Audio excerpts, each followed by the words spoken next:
Latest எபிசோடுகளை விளம்பரங்களே இல்லாமல் காணுங்கள். அண்ணே சாம்பாரு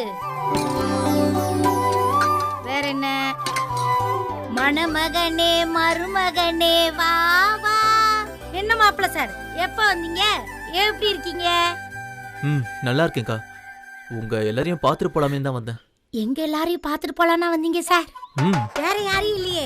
நல்லா பாத்துக்கங்க. அண்ணே முருகேசனே உங்களை பார்க்க வந்திருக்காரு, பாத்துக்கங்க. ஏ தள்ளு, என்னமோ ஒண்ணு பார்க்க வந்த மாதிரி அவரே பாத்துட்டு இருக்க, நீ தள்ளு. ஏ காமாட்சி அக்கா, மாப்பிள்ள சார் ஒன்னதான் பார்க்க வந்திருக்காரு. ஆடா ஆடா ஆடா, மாப்பிள்ள சாருக்கு வெக்கத்தை பாரு. அப்புறம் சாப்பிடுறீங்களா சார்? ஐயோ இல்லங்க, சாப்பாடுலாம் வேண்டாம். நான் சும்மா தான் வந்தேன். சும்மா வந்தீங்க? உங்க அம்மாட்ட சொல்லிட்டு வந்தீங்களா இல்ல சொல்லாம வந்தீங்களா சார்?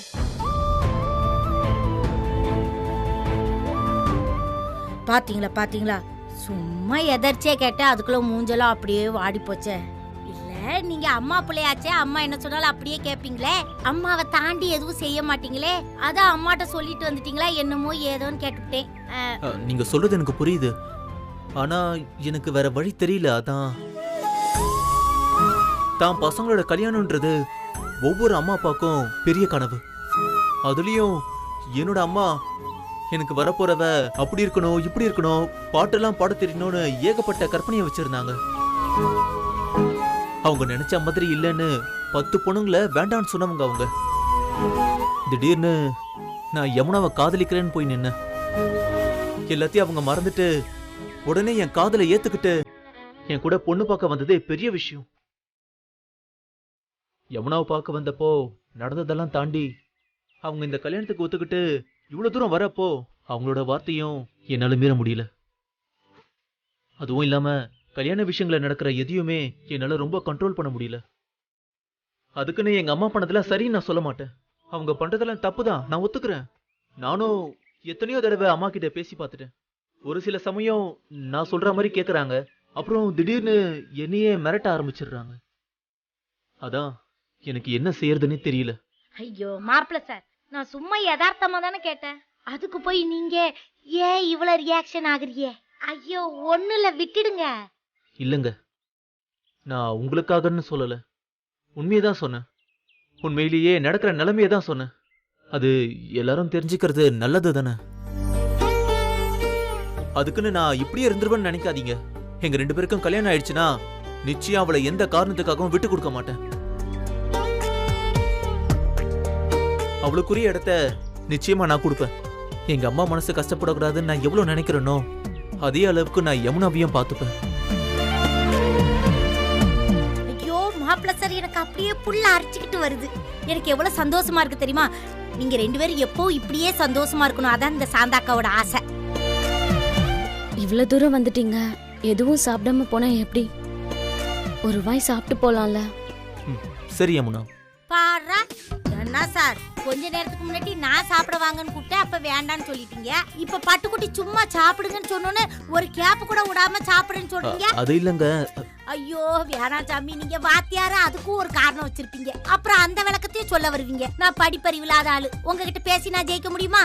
முடியாதுப்பா, விட்டுருங்கப்பா. சரி வாங்க.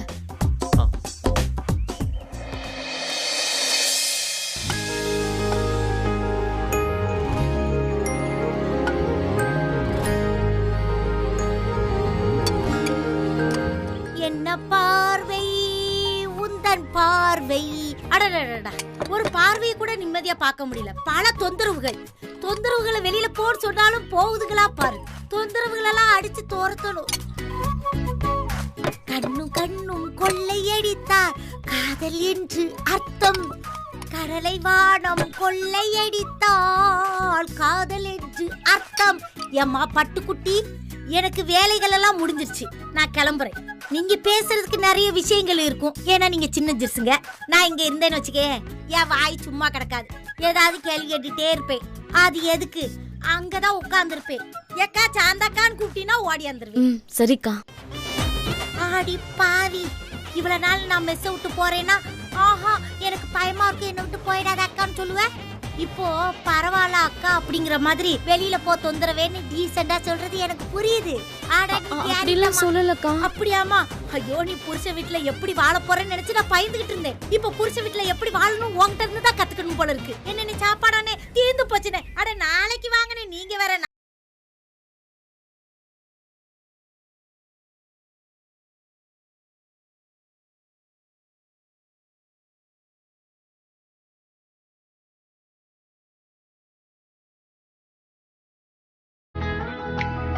சாந்தாக்கா அப்படி கேட்டாங்கன்னா உங்களுக்கு கோவமா? சேச்சே, அவங்க கேக்குறதுலயும் ஒரு நியாயம் இருக்குதானே செய்யுது யமுனா. உங்களோட நிலைமை எனக்கு நல்லா புரியுதுங்க. அதே மாதிரி என் நிலைமையும் நீங்க புரிஞ்சுக்கணும். அதான் சொன்னேனே யமுனா, கல்யாணம் ஆகி வந்த உடனே நீதான் அந்த வீட்டுக்கு ராணி, மகாராணி நீதான். இங்க பாரு, அதுக்கு நான் இப்பவே உனக்கு கேரண்டி கொடுக்குறேன், சரியா? ஒரு நிமிஷம். என்ன? நான் சாப்பிடுறதுக்கு முன்னாடி எங்க வீட்டு மகாராணிக்கு என்னோட ஒரு கிஃப்ட். இந்தா. என்ன இது?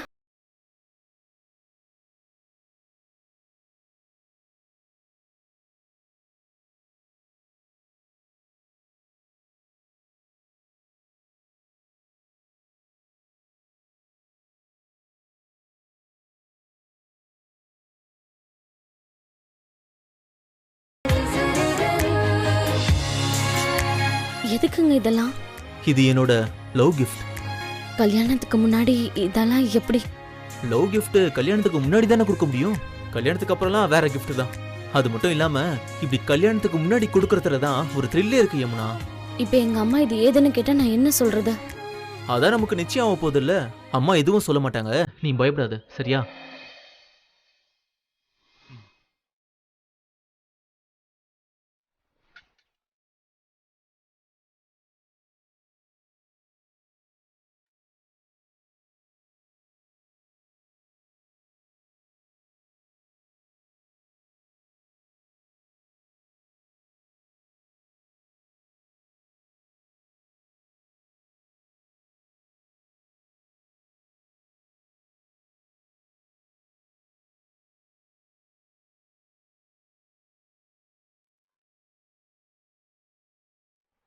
எங்க எங்க? என்னங்க அதுக்குள்ள எழுந்துட்டீங்க? அதான் நிறைய சாப்பிட்டேன்ல, அப்புறம் என்ன? என்னங்க போய் காலேஜ்ல அத்தனை பேருக்கு கத்தி கத்தி நீங்க பாடம் எடுக்கணும்ல, இத்தனோடு சாப்பிட்டா எப்படி? அதுக்கு தான் நான் உன்னை கல்யாணம் பண்ணிக்க போறேன்ல. கல்யாணம் ஆகி வீட்டுக்கு வந்து நீ தானே என்ன பாத்துக்க போற. இங்க பாருங்க, நான் இப்பவே சொல்லிட்டேன், கல்யாணத்துக்கு அப்புறம் நான் தான் உங்களுக்கு காலேஜுக்கு சாப்பாடு கட்டி தருவேன். அத மட்டும் தான் நீங்க சாப்பிடணும், வேற வெளியில எங்கேயும் சாப்பிட கூடாது, சரியா? ஓ, அப்போ இந்த மெஸ்ல வந்து சாப்பிட கூடாது அப்படிதானே? இந்த மெஸ் மட்டும் ஓகே, ஏன்னா எங்க அம்மா எப்படி பார்த்து பார்த்து சமைப்பாங்கன்னு எனக்கு தெரியும். சரிங்க மகாராணி, உங்க இஷ்டம். நான் போய் கை கழுவிக்கிறேன்.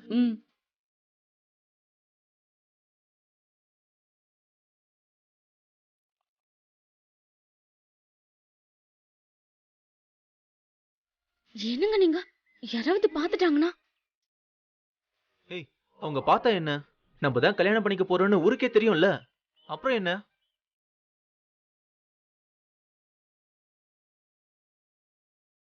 சரி, அப்ப நான் கிளம்பட்டுமா? பார்த்து போயிட்டு வாங்க. ரொம்ப தேங்க்ஸ். எதுக்கு தேங்க்ஸ்? ஓ, புடவையில கை தொடச்சதுக்கா? ரொம்ப தான் உங்களுக்கு. எனக்கு gift வாங்கிட்டு வந்து கொடுத்தீங்களா, அதுக்கு தான். ஆமா, நான் கொடுக்கும்போது இதெல்லாம் எதுக்குன்னு சொன்ன, இப்ப மட்டும் என்ன? அது கொடுத்ததும் வாங்கிட்டா அவ்வளவா நல்லா இருக்காதுல்ல, அதான். நான் கூட உன்னை என்னமோன்னு நினைச்சேன், ஆனா நீ... போதும், கிளம்புங்க. சரி, வரட்டுமா? கிளம்புங்கன்னு சொன்னேன். ஓகே, பாய்.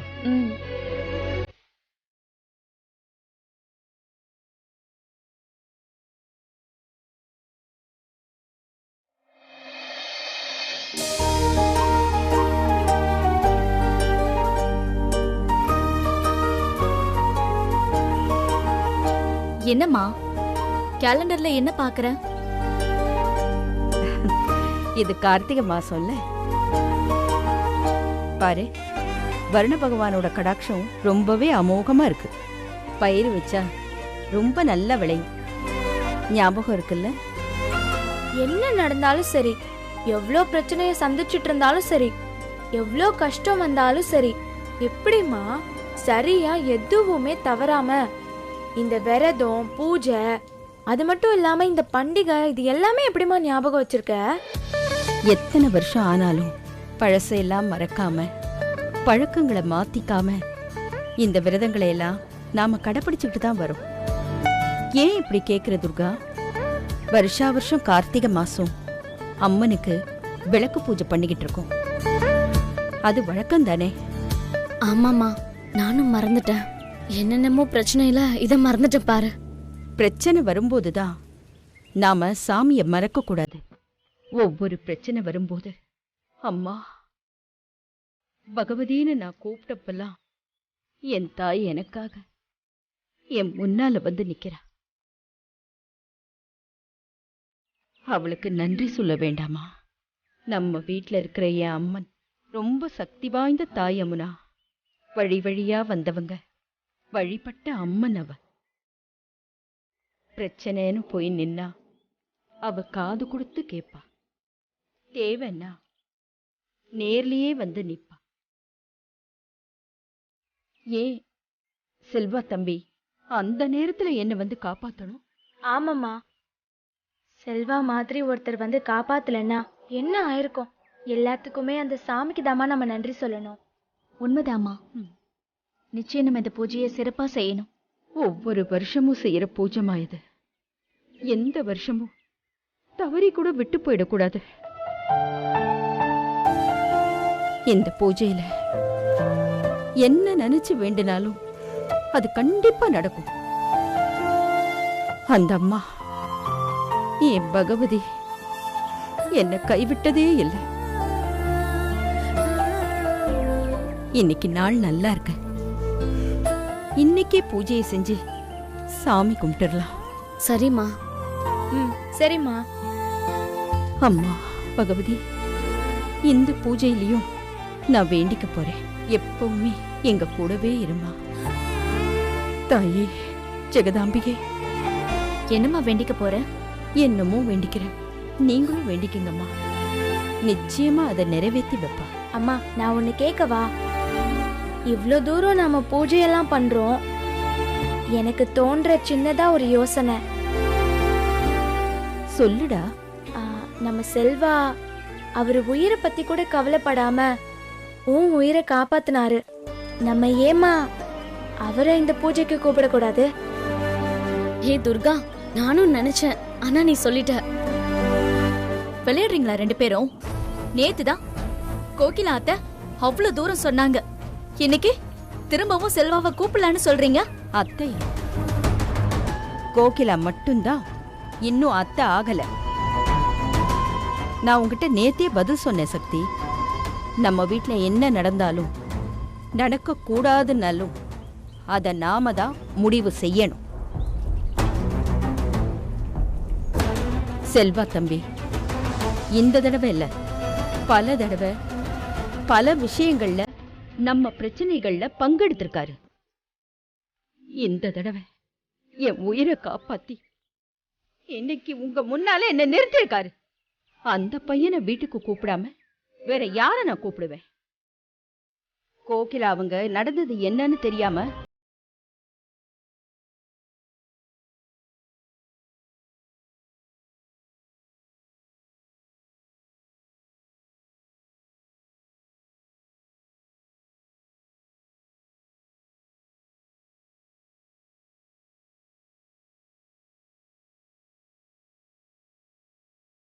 வர சொல்லு.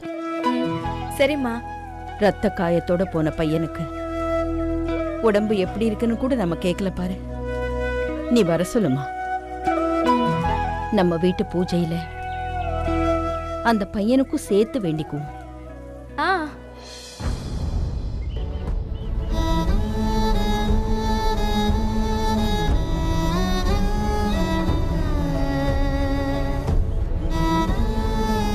அக்கா, நீ என்ன சொல்ற?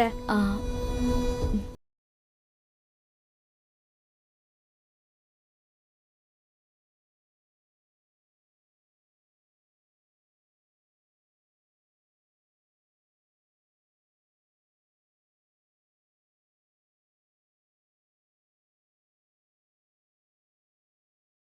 நான் சமைக்க மாட்டேனா?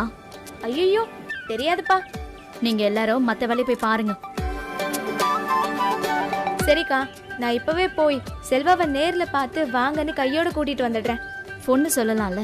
அவரை போன்ல கூப்பிடுறதுலாம் பத்தாது, நேர்ல போய் வாங்க செல்வான்னு கூப்பிடணும். ஏன் இதுல உனக்கு என்ன பிரச்சனை? போன்ல சொன்னா ஏதாவது காரணம் சொல்லி வரமாட்டேன்னு சொல்வாரு. அது தெரிஞ்சுதான் துர்கா நேர்ல போறேன்னு சொல்றா. மா, நீ பூஜைன்னு சொன்னதோ நேத்து வர இருந்த கஷ்டம் எல்லாம் போய் என்னமோ இப்போ ஒரு சந்தோஷம் வந்த மாதிரி இருக்கு. எல்லா கஷ்டமும் நீங்கி எல்லாரும் சந்தோஷமா இருக்கணும்னு தாம்மா. யமுனா, விளக்கு பூஜைக்கு எல்லா விளக்கையும் எடுத்து வச்சு திரி போட்டு பூஜைக்கு தயார் பண்ணுமா. ம்.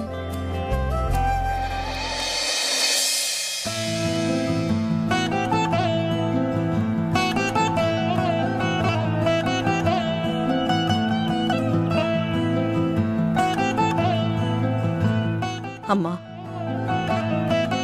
இந்த தாலிய உன் முன்னாடி வச்சு பூஜை பண்ணி செல்வா தம்பி கிட்ட தரப்போறேன்.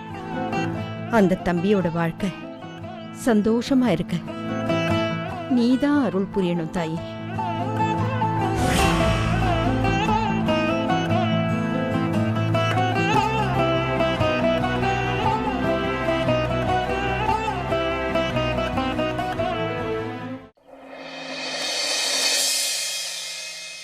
எப்படி இருக்கீங்க செல்வா? நல்லா தான் இருக்கேன். இப்போ அடியெல்லாம் ஓகேவா? அதுவா, அது அப்படியே ஆறிக்கிட்டே இருக்கு. ஆமா, என்ன விஷயம்? இதே கேட்கவா இவ்வளவு தூரம் வந்த? இதுக்காக மட்டும் இல்ல, இன்னொரு சந்தோஷமான விஷயமும் இருக்கு செல்வா. சந்தோஷமான விஷயமா? என்ன விஷயம் சொல்லு. இன்னைக்கு எங்க வீட்ல கார்த்திகை மாசம் பூஜை பண்றோம். அதுக்கு தான் உங்களை இன்வைட் பண்ண வந்தேன். என்னவா? ஆமா, உங்களை தான். இன்னும் ரொம்ப முக்கியமான விஷயம் சொல்லவா? இது வருஷம் வருஷம் எங்க வீட்ல பண்ற பூஜை. இந்த பூஜையில நாம என்ன வேண்டிக்கிட்டாலும் அது கண்டிப்பா நடக்கும். உங்களுக்கும் வேண்டுதல் இருக்குல்ல, நீங்க வேண்டுனாலும் நிச்சயம் நடக்கும். நான் என்ன வேண்டிக்க போறேன்? அது உங்க இஷ்டம். ஆனா பூஜைக்கு நீங்க கண்டிப்பா வரணும். இல்ல துர்கா, பூஜைங்கிறது எல்லாருமே சேர்ந்து சந்தோஷமா இருக்க வேண்டிய ஒரு நேரம். அந்த நேரத்துல நான் எதுக்கு? அப்புறம் உனக்கே தெரியும், என் முகத்தை பார்த்தாலே சக்தி பயங்கர டென்ஷன் ஆயிடுவா. அதெல்லாம் ஒண்ணும் ஆக மாட்டா. நான் சொல்றேன்ல, நீங்க வாங்க. ஏன் யோசிக்கிறீங்க செல்வா? துர்கா, உங்க வீட்டுக்கு வரதுல எனக்கு முழு சந்தோஷம்தான். எங்க வீட்டில் இருக்கும்போது நான் எப்படி இருப்பனோ அதே மாதிரி தான் உங்க வீட்டுக்கு வந்தாலும் என்னால் இருக்க முடியுது. நிஜமா ஒரு வித்தியாசம் கூட தெரிஞ்சதில்லை. ஆனால் நான் உங்க வீட்டுக்கு வர்றதால வேற எந்த பிரச்சனையும் வந்துடக்கூடாதுன்னு தான் யோசிக்கிறேன். அது இல்லாமல் சக்திக்கு வேற சீக்கிரமே கல்யாணம். செல்வா, அம்மாவே உங்களை பூஜைக்கு இன்வைட் பண்ணிட்டு வர சொன்னாங்க. அதனால தான் நானே உங்களை பார்க்க நேர்ல வந்தேன். நீங்க அவங்களுக்கு பண்ண ஹெல்ப்ப அவங்க வாழ்க்கை பூரா மறக்க மாட்டேன்னு சொல்றாங்க. அதான் இந்த பூஜைக்கு கூப்பிட்டு உங்களை ஆசீர்வாதம் பண்ணணும்னு நினைக்கிறாங்க. நீங்க வரலன்னா அம்மா கண்டிப்பா ரொம்ப வருத்தப்படுவாங்க. ஐயோ, அம்மா தான் வர சொன்னாங்களா? சரி, அப்போ அம்மாக்காக நிச்சயமா வரேன். தேங்க்ஸ் செல்வா. இருந்து சாப்பிட்டுட்டு போற மாதிரி வரணும். சக்தி இருக்கா, கோவப்படுவா, வருத்தப்படுவான்னு சொல்லிட்டு தலைய காட்டிட்டு போயிடக்கூடாது. ஓகேவா? ம், சரி, நான் அப்போ போயிட்டு வரேன்.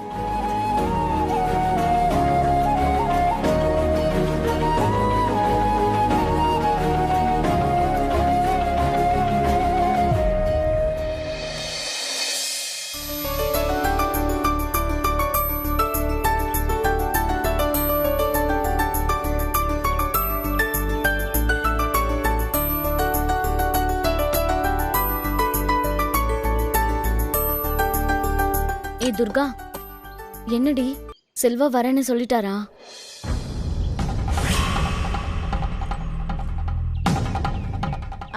வரேன்னு சொல்லிட்டாருக்கா.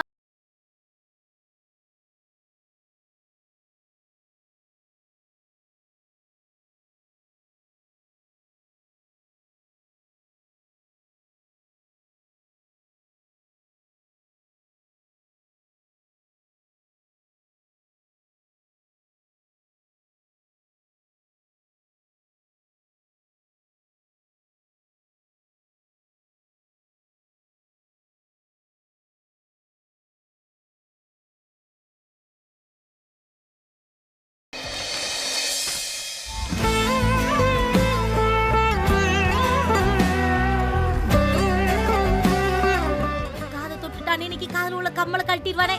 ஏ பட்டுக்குட்டி, இந்த வேலையில நீ ஏன் செஞ்சிட்டு இருக்க? நான் எதுக்கு இருக்கிறேன்? ஆமா, ஜில்லு குட்டி எங்க? ஆத்தாடி அம்மா, அடடடட சில்லு குட்டியே, என்னது இது? நீ ஏன் இன்னைக்கு காயெல்லாம் உட்காந்து நறுக்கிட்டு இருக்கா? ஐயோ, வானம் எங்கேயாவது இடிச்சு மழையா கொட்டிர போகுது. ஏற்கனவே வெள்ளம் மாமா. பாத்தியாக்கா உன் பொண்ண? என்னைக்கு இல்லாத திருநாளா அவளா உட்காந்து காயெல்லாம் நறுக்கிக்கிட்டு இருக்காளே. உன் பொண்ணுக்கு காயெல்லாம் நறுக்க தெரியுமா? அவளுக்கு எல்லாமே தெரியும். ஏம்மா ஆத்தா, தெரியாம சொல்லிட்டேன், என்ன மன்னிச்சிரு மாரியாத்தா. உன் பொண்ணுக்கு எல்லாம் தெரியுதா? என்ன அதிசயமா? காயெல்லாம் எதுக்கு? நான் வேணா காய நறுக்கிறேனே, நீ வேணா போயேன். வேண்டாம்க்கா, நானே நறுக்கிக்கிறேன். நீங்க மத்த வேலை இருந்தா பாருங்க. வேற என்ன வேலை இருக்கு எனக்கு? இதே என் வேலை. என் வேலையை நீ பிடிச்சிட்டு என்னையும் வெளியில போங்க.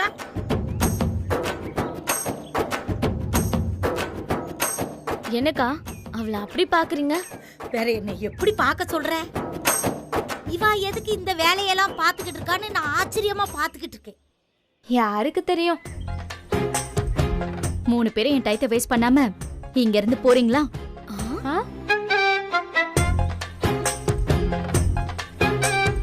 உங்களை தான் சொல்றேன், போங்கன்னு சொல்றேன்ல.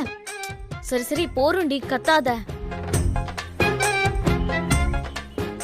சக்தி, எனக்கு ஒரு ஆசை. நம்ம 3 பேரும் ஒரே மாதிரி புடவை கட்டிக்கலாமா? ஏன்? யமுனாக்கா கேக்குறதுலயும் நியாயம் இருக்குக்கா. அடுத்த வருஷம் நானும் அம்மாவும் தான் இங்க இருப்போம். நீங்க 2 பேரும் எங்க இருப்பீங்களோ? ப்ளீஸ்க்கா.